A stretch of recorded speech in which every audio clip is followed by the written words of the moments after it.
For 2,000 years, a story has been told and retold down through the generations. A strange story involving ancient prophecies, angelic messages, a birth in unexpected quarters, and some mysterious men who came from far away in the east, who found the newborn child by following a very oddly behaving star. In the book of Matthew, chapter 2, it says, "After Jesus was born in Bethlehem in Judea during the time of King Herod, Magi from the east came to Jerusalem and asked, 'Where is the one who has been born King of the Jews? We saw his star when it rose and have come to worship him.'" In recent years, some well-meaning people have sought to explain this age-old tale of the Star of Bethlehem in terms of modern astronomical knowledge. One popular theory ascribes the Bethlehem star to a conjunction of the planets Jupiter and Venus, two of the wandering stars, as the ancients called them, in order to try and explain how the text describes the stars first leading them to Jerusalem and then later turning and leading them south to Bethlehem. The theory asserts that the reason the star appeared to stop over Bethlehem was because of the retrograde motion of the planetary body.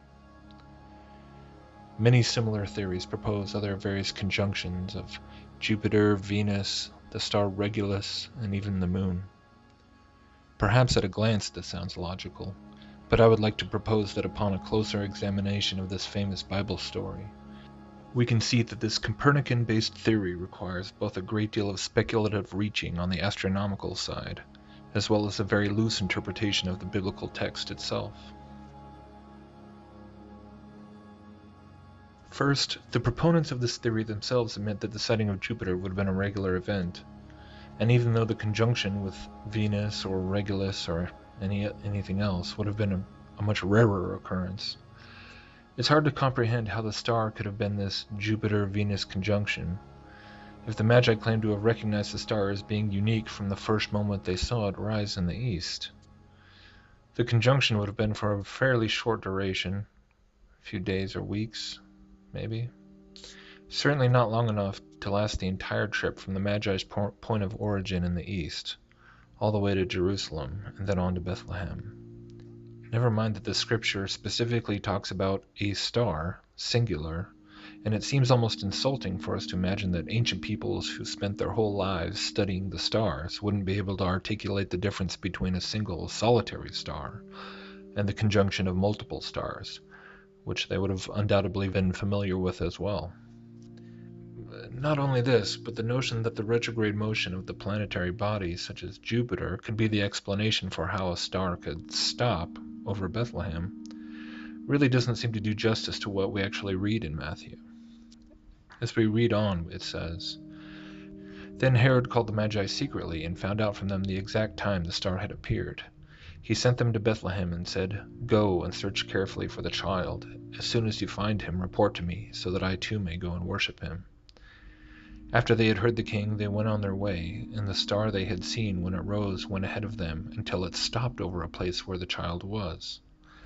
When they saw the star, they were overjoyed. On coming to the house, they saw the child was with his mother Mary, and they bowed down and worshipped him. Then they opened their treasures and presented him with gifts of gold, frankincense, and myrrh. And having been warned in a dream not to go back to Herod, they returned to their country by another route."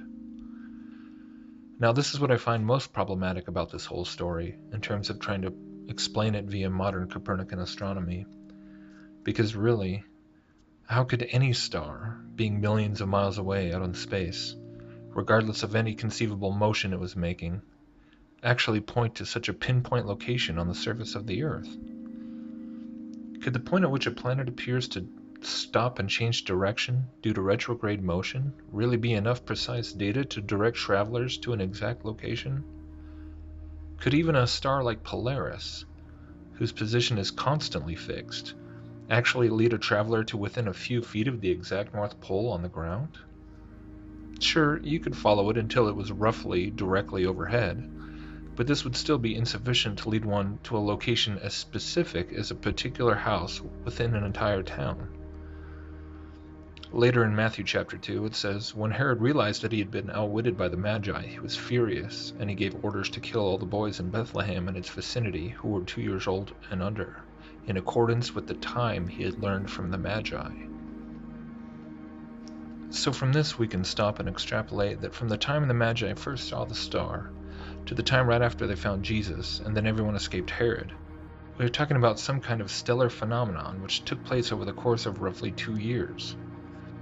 It somehow remained fixed over Jerusalem for enough months that the Magi were able to load up for the long journey to Jerusalem, and then travel all the way to Jerusalem, after which it seems to have reappeared over Bethlehem, directly south, towards which the Magi continued to follow this particular star until it led to an exact address. To me, this story just does not make any sense at all when attempting to be explained by Copernican astronomy. But it actually makes a lot of sense if given a second look through a biblical enclosed world cosmology. If the stars are not massive balls of burning gas millions of light years away, but rather something else, something much closer, much more intimately connected to the spiritual realities of the created order, the luminaries, if you will, well, then suddenly this rather odd story from 2,000 years ago suddenly doesn't seem nearly as problematic or difficult to explain. Suddenly we can begin to realize that the way in which we've so often seen this nativity story depicted, where the star over the manger scene is represented as an angel, is really the only interpretation that has ever made any real sense. But even more amazing than pondering the Star of Bethlehem through the lens of a flat, enclosed world, where the heavenlies are possibly so much nearer than we ever first imagined, is pondering the purpose of this story overall. The message, which a moving, seemingly sentient star was assigned to point towards and announce. The birth of this person, this king, whom armies of angels celebrated with song in shepherds' fields. This story is more than just a story. It is true. It is part of history and really happened. And just like the star pointed these men from the east to the true king, the Creator himself is still using his great handiwork, the heavens and the earth, to point people back to him, back to his Son, back to the truth. He knows you. He's calling you by name. He has been with you every day of your life. He knows every moment, every heartache, every joy, every pain. He has been leading you through all of it, towards the point where you might finally recognize that the thing which your soul has been longing for, through it all, has been Him. Will you follow the starlight? Will you dare to wonder? Will you listen to the signs? Will you hear Him calling you? Will you worship the King?